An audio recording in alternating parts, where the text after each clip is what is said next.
કોઈ પ્રવાસમાં સુખ ગોતે, દિવાળીનું ટાણું આવે એટલે હળિયા ફાટી જાય, આમ વયા જાય તો ત્યાં સુખ મળે. માણસ શાંતિ ગોતે છે, પણ જ્યાં જાઓ ત્યાં દિવાળી ટાણે એમ જ લાગે કે આખી દુનિયા અહીંયા જ છે. દવાખાને જાઓ તો બધા ચિકન દુનિયા બધા અહીંયા જ છે. બસ સ્ટેન્ડે જાઓ તો એમ થાય કે આખી દુનિયા અહીંયા જ છે. જ્યાં જાઓ માણસ સુખની તલાશ કરે છે. રસ્તા જુદા જુદા છે.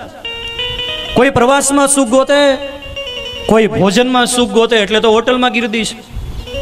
કોઈ પ્રવાસમાં સુખ ગોતે એટલે પર્યટન સ્થાનમાં ગીરદી છે.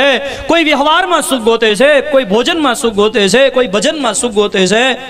દરેક વ્યક્તિ ગોતે છે સુખ, પણ છતાંય માણસને આટલી તલાશ કરવા છતાં પણ સાચો સુખ અને સાચો આનંદ નથી મળતો. અને જો વસ્તુ અને પદાર્થો ભેગા કર્યા પછી સુખ અને આનંદ મળી જ જાતો હોત તો આજ દિવસ સુધી આપણે પ્રયત્ન કર્યો છે તો આપણને સુખ મળી જવું જોઈતું હતું. જો પદાર્થોમાં સુખ હોય તો સાચું કહેજો, પદાર્થમાં આપણને સુખ દેખાય છે પણ એમાં હકીકતમાં કાયમી એકસરખું સુખ મળે છે? હે, બપોરનો સમય થાય અને શિયાળામાં ઉનાળા જેવું વાતાવરણ હોય અને બપોરે આમ એમ થાય કે આહા હા આટલી ગરમી છે અને કોઈ શ્રીખંડ ખવડાવી દે તો મજા આવી જાય.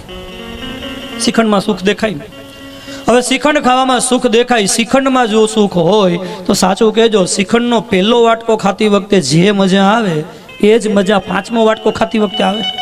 હે, 3 વાટકા ખાઈ શકતા હોય, 4થો વાટકો કોઈ આપે ને કે નહીં ખાવો જ પડશે મારા આસમ, તો મોઢું બગાડતા બગાડતા ખાવું પડે એમ થાય હમણાં વોમિટ થઈ જશે. કેમ ભાઈ, પહેલા વાટકામાં બહુ મજા આવતી હતી. મોટરમાં સુખ દેખાય. સાચું કે જો તમે નવી મોટર ગાડી લ્યો છો તો એ મોટર ગાડીની ખરીદી કર્યા પછી પહેલા દિવસે મોટર ગાડીમાં તમને જે મજા આવે એ જ મજા એ મોટર ગાડીમાં 5 વર્ષ પછી આવે. અને એમાંય આપણે ગુજરાતી માણસ ગાડીમાંથી ઉતરે અને પોતાના હાથે દરવાજો ખોલે એટલે સમજી લેવાનું કાં ગાડી નવી છે ને કાં લાડી નવી છે.